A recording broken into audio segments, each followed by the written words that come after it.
Hi, my name is Nathaniel Barrett, and I have decided to do project number 3 in the projects list. My title name is Food Nutrients Lookup. Basically, the layout behind this is users can enter their name right here. If they've already been put in, it's going to display the nutrients that they've already excluded. Down over here, we will see that later. But as of right now, no users have been put in, so it's just going to be empty.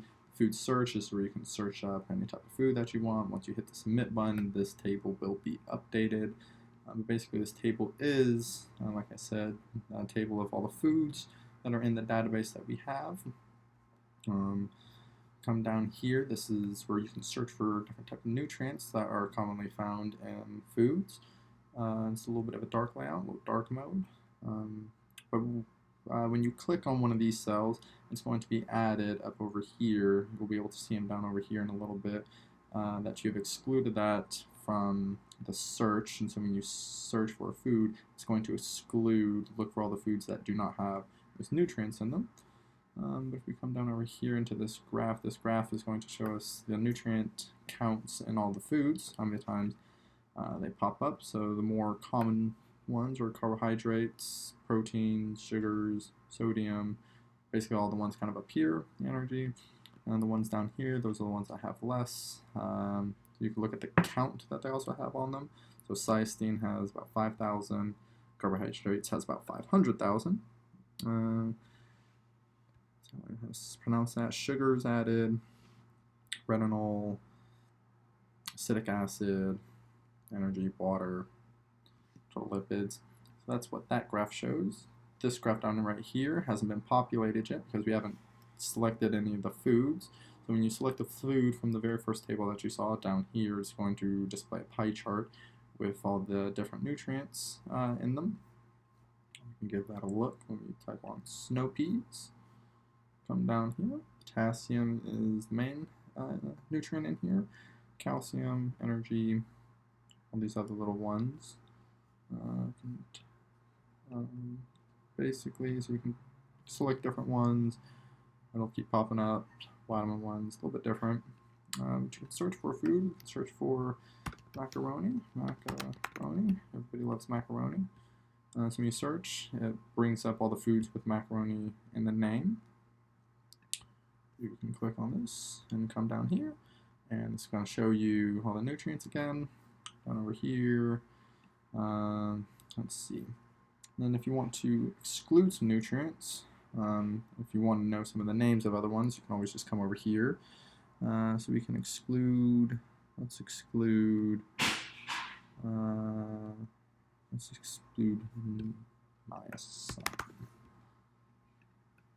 So when I click on that, it's going to come up here and be added. And so now when I hit submit for macaroni, I'm not sure how much of that's actually in macaroni, but it will end up giving me a list of all the ones that do not. Click on that, come over here, it's mainly all just potassium. Come over here, let's see, you can add multiple ones. Let's see what else is up there. These two, they come over here, they've been added. You can hit submit. I'm going to get the list of all the nutrients without these. Which spaghetti down here kind of has it all here. But if no user has been specified, then it's not going to save the nutrients, the excluded nutrients, into the list. But when a user enters their name, so for me, for example, if I enter Nathan, I've already excluded potassium from mine, so when I enter my name, it pops up. Dad, he has a little bit more than me, but it all holds on to him. I've also created a new user guy who also has menonol. And so you can just add more into that if you want. A couple more into his.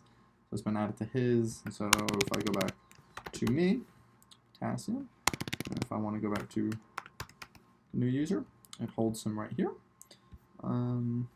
Code behind it, this is where the app layout is going to be. This is where you generate the tables, generate the scatter plot, the bubble graph. You have the pie chart right here, This is dealing with clicking on the nutrients table. This one is grabbing the food nutrients. Whenever you hit the submit button, this is going to pull all the nutrients by the name from the database, all the saved nutrients, all the ones with the users. This right here is the layout. Database, this one is going to have all the select statements and be dealing with all the database work. I'm going to parse the food results, get them in the data frame. You're going to save the data frames to a CSV file. If you want to hold on to the data, you're going to get the connection to the database. You can get users' nutrients from the saved ones. This deals with the users. You can deal with the nutrients. This gets the bubble graph. This loads the CSV.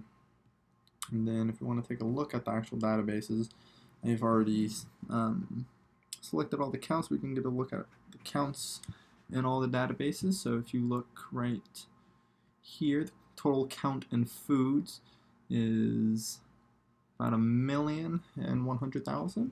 The total count from food nutrients, total rows, is about 15 million. The total count from nutrients is only 463. And the count last time I did from the users is we have a list right here. These are the ones previously. So if I do it one more time, it should update us to 9 rows now. I added 2 more into the new users, which would be 691 and 715. Those are the nutrient IDs that have been displayed here. 715, and then there was another one. It was 691, which was fatty acids. Fatty acids. Thank you guys so much.